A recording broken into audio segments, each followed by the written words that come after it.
Chapter 34, The Palace in the Holy Land.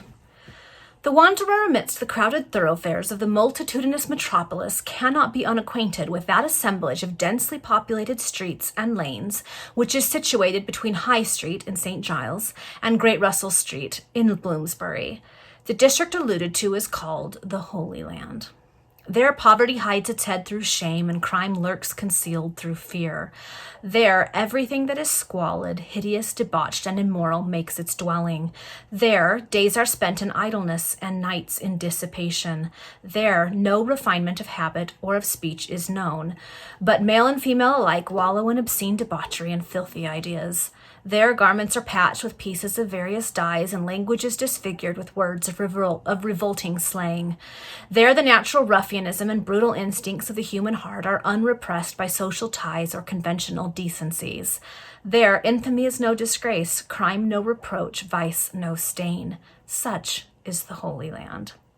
In a dark and gloomy alley connecting two of the longer streets in this district stood a large house 4 stories high and with windows of such narrow dimension that they seemed intended to admit the light of day only by small installments.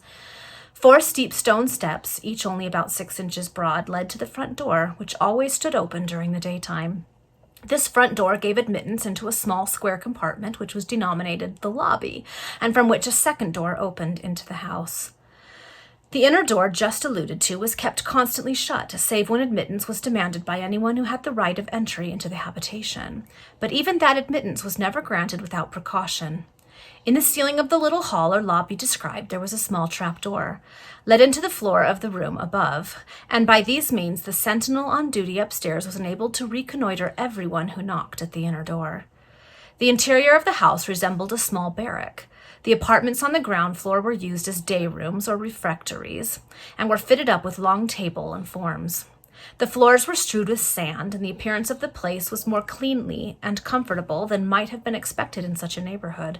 The lower panes of the windows were smeared with a whitewash which prevented passers-by from peering from the street into the apartments. The upper stories were all used as dormitories, some being allotted to the male and others to the female inmates of the house.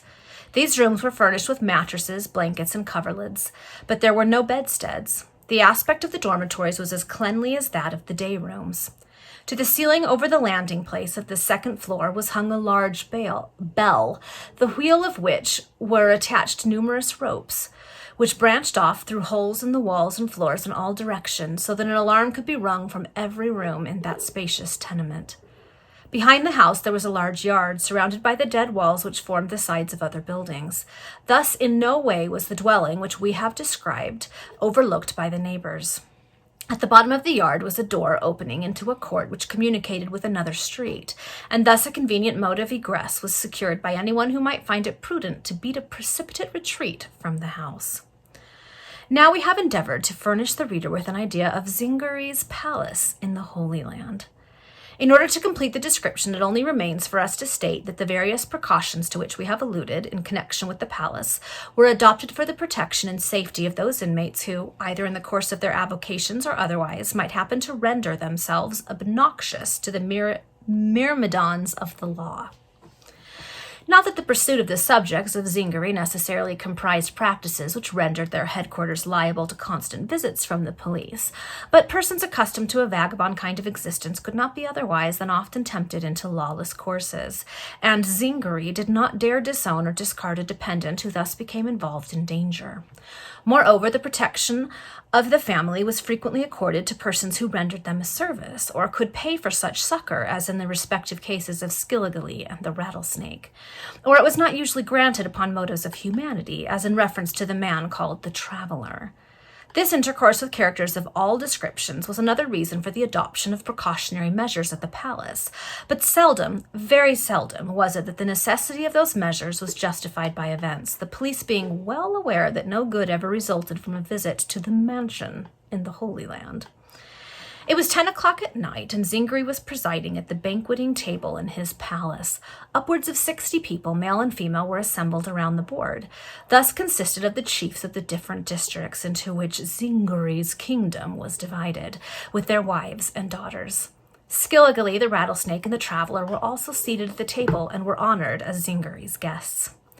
The meal was over, and the board was covered with bottles containing various descriptions of liquor, drinking mugs, pipes, and tobacco. With all the solemn gravity of a chairman at a public dinner, Zingari rapped his knuckles upon the table and commanded those present to fill their glasses. The order was obeyed by both men and women, and Zingari then spoke as follows. Most loyal and dutiful friends, this is the 131st anniversary of the institution of that custom in virtue of which the provincial rulers assemble together once every year at the palace. 131 years ago, this house was purchased by my grandfather, Sisman, and bequeathed to his descendants to serve as the headquarters and central point of our administration. There is scarcely an individual who has not experienced the hospitality of this palace.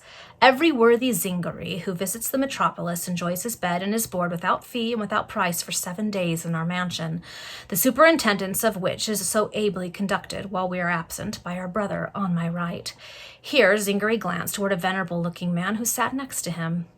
In his hands our treasures are safe, and tomorrow he will place before you an account of the remittances he has received from the provincial districts, and the expenditures he has made in the maintenance of this establishment. You will find, I have reason to believe, a considerable balance in our favor. Let us then celebrate with a bumper the 131st anniversary of the opening of our royal palace. This toast was drunk without noise, without hurrahs, without clamor, but not the less sincere on that account. Ours is indeed a happy life, said Zingari. When roving over the broad country, we enjoy a freedom unknown to the rest of the world.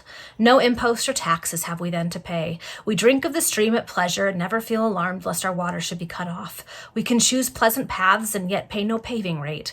The sun lights us by day and the stars by night, and no one comes to remind us that we owe 2 quarters gas. We pitch our tents where we will, but are not afraid of a ground landlord. We do not look forward with fear and trembling to Lady Day or Michaelmas, for the broker cannot distress us. We move where we like, without dreading an accusation of shooting the moon. In fine, we are as free and independent as the inhabitants of the desert. A health, then, to the united people of Zingari. The rattlesnake was astonished to observe the order and regularity which prevailed with the strange association amongst which the accident had thrown her. The festival had passed without noise and without intemperance. We need not, however, linger upon this portion of our tale. Suffice it to say that a fortnight glided away. The rattlesnake did not venture out of the house, and Skilligally was her constant companion. The traveler, meantime, disguised himself in a manner which would have defied the penetrating eyes of even a parent, had he met his own mother, and from morning until evening did he prowl about London in search of the one individual against whom he nourished the most terrible hatred. But every evening when he returned home to Zingari's palace, his countenance was more gloomy and his brow more lowering, and if questioned relative to the cause of his rage or grief, he replied in a harsh tone, "Another day is gone and he still lives, but I will never rest until I trace him out." And then he would grind his teeth like a hyena. Okay, that's the end of the chapter. So I'm sure there's more to come from that arena, but not many chapters left in this story. I'm beginning to wonder if some of these plot lines, if not most of them, are continued on in the next installment of this story. This Penny Dreadful, Mysteries of London, lasted for a while, but I'd hoped our main stories would be wrapped up in this first installment. I may have to go searching for the second installment so we can keep reading. All right, we'll see you in the next chapter.